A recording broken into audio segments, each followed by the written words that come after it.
All right, everyone, so this video is on photosynthesis. So photosynthesis is a very important process that almost all organisms rely on. And now I say almost all organisms because this excludes organisms that live in the deep blue sea where light never reaches. Okay? Photosynthesis is performed primarily by plants, but also some bacteria and protists.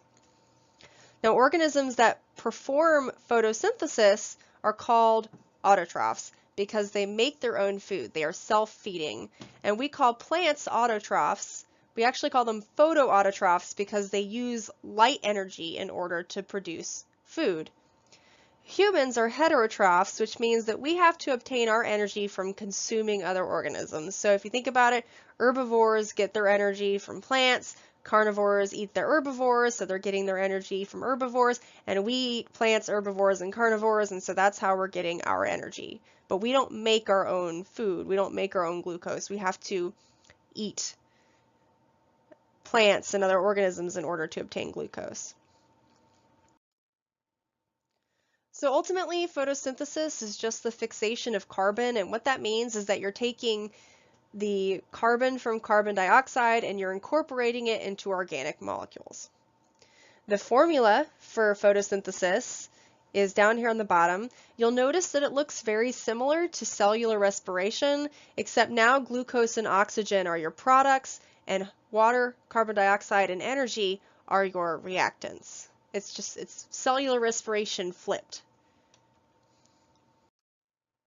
Again, cellular respiration is just the main process of making ATP in both plants and animals, because remember, plants also have mitochondria, so they're also performing cellular respiration simultaneously with photosynthesis. Now, cellular respiration, again, is just the conversion of organic molecules into energy that can be used by the cells. Here's the formula for cellular respiration. It looks almost exactly the same. So you have glucose and oxygen react to make the products water, carbon dioxide, and energy. So photosynthesis occurs in leaf tissue of plants. That is why we see plant leaf tissue as green. It occurs in the mesophilic or middle layer of leaf tissue where the chloroplasts are located, right? A chloroplast is just an organelle that's only found in plants, and then of course some bacteria and protists, cyanobacteria for instance, can produce photosynthesis. We do not have chloroplasts.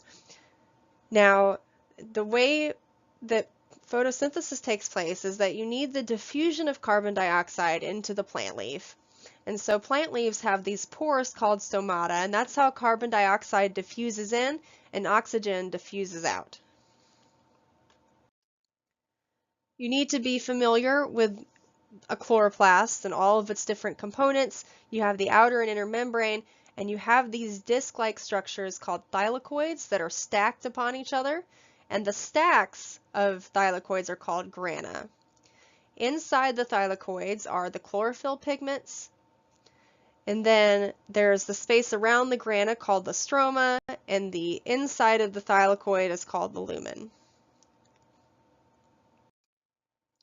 So you need to be very familiar with the stages of photosynthesis. There are two stages, the light-dependent reactions and the light-independent reactions. The primary purpose of the light-dependent reaction is to take light energy and produce ATP and NADPH. It can do this by two different alternative paths, cyclic or non-cyclic photophosphorylation, which we'll get into in a second. The second stage is the light-independent reaction, or the Calvin cycle, which is going to use that energy that we just made in the light-dependent reactions to form carbohydrates. So just a quick background again on light-dependent reactions. They take place in the thylakoid membrane. They obviously need light energy, hence the name. They involve these structures called photosystems 1 and 2, and inside these photosystems are chlorophyll pigment cells, chlorophyll A and B, primarily chlorophyll A.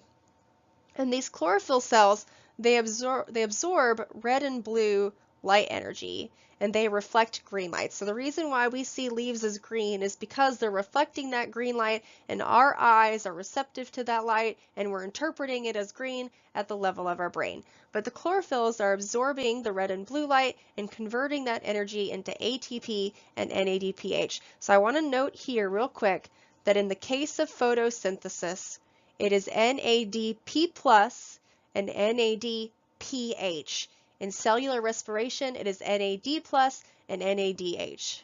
Don't get them mixed up, okay?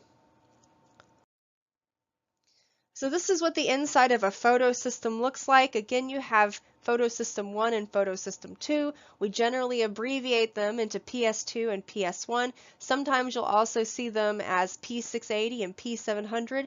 These numbers just reflect the wavelengths of light that they absorb. So P700 absorbs 700 nanometers. Now PS1 and PS2, again, they contain these chlorophyll pigment cells that the electron gets passed from cell to cell to cell until it reaches a reaction center.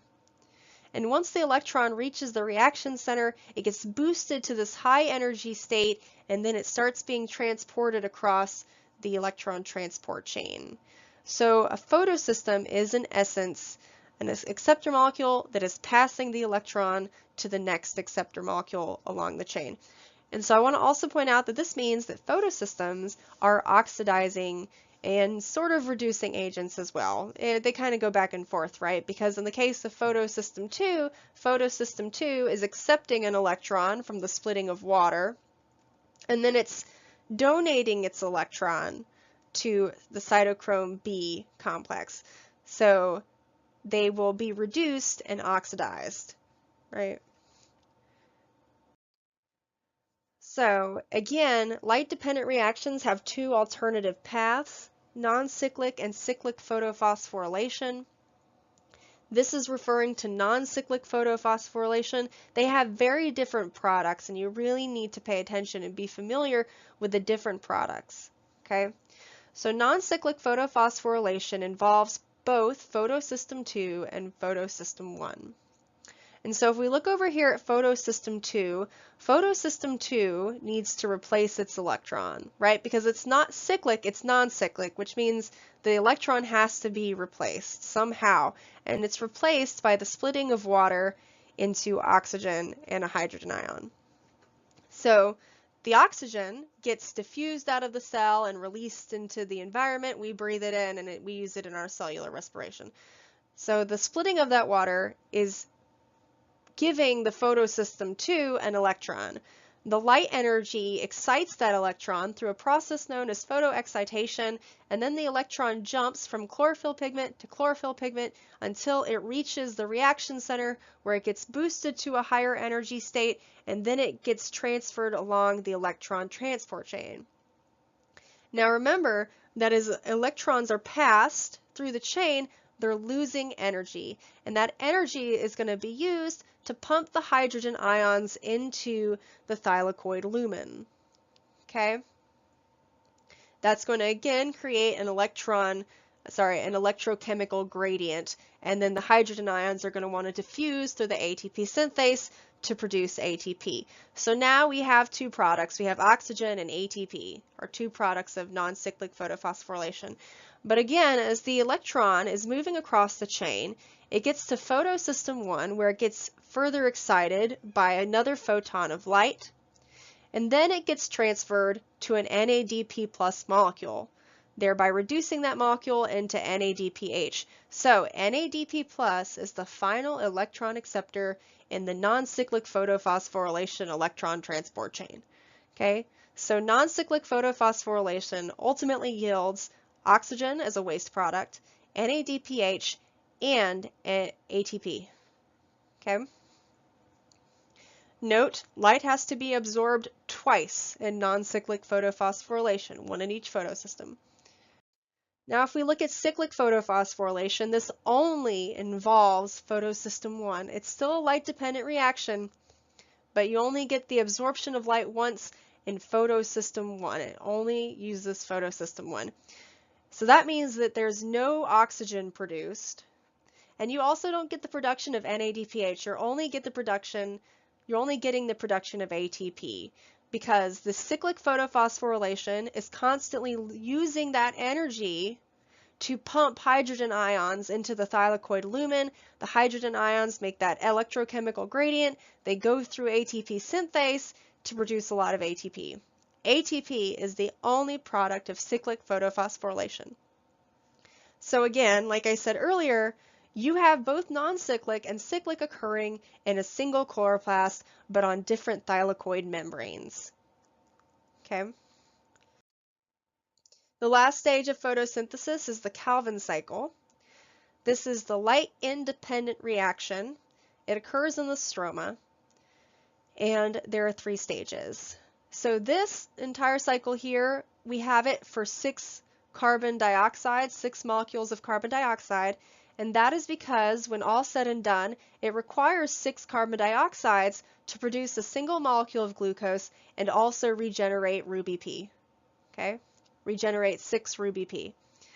So this particular picture is showing for 6 molecules of carbon dioxide. So the first stage, once carbon dioxide enters the cycle, we need to fix that carbon to a molecule of RuBP, to an organic molecule. That's why it's called carbon fixation, because you are fixing a carbon in carbon dioxide to an organic molecule. Now the way that occurs is with the use of an enzyme called Rubisco. The molecule then becomes unstable and it has to split, forming 3PG. Okay? Next, we want to reduce that 3PG into G3P. That is why the next stage is called the reduction phase. Now remember, in cellular respiration, you are oxidizing the carbon compounds. In photosynthesis, you are reducing the carbon compounds. And in order to do that, we have to invest ATP and NADPH to produce G3P. And G3P again is glyceraldehyde 3-phosphate. And as you guys know, that G3P can go and directly be used in cellular respiration because G3P gets converted into pyruvate. But G3P can also be used for numerous other cellular processes without being converted into glucose. So this is where I want to point out that the product of the Calvin cycle is G3P, not glucose, G3P. Okay? The G3P can go on to be stored as glucose, but it can also be used in cellular processes directly as it is. Now it takes 2 molecules of G3P to produce a single molecule of glucose. So that means 6 rounds of the Calvin cycle to produce 1 molecule of glucose. And next, we also have to regenerate RuBP because this is a cycle, which means it's sustainable. And in order to regenerate RuBP, we need to take 10 G3P molecules to regenerate 6 RuBP. In the case of this example, we have to invest an ATP molecule per RuBP that we're going to create. And so this is a sustainable cycle. That is why the last phase is the regeneration of RuBP. And that is it. That is photosynthesis in a nutshell. Hope this helps.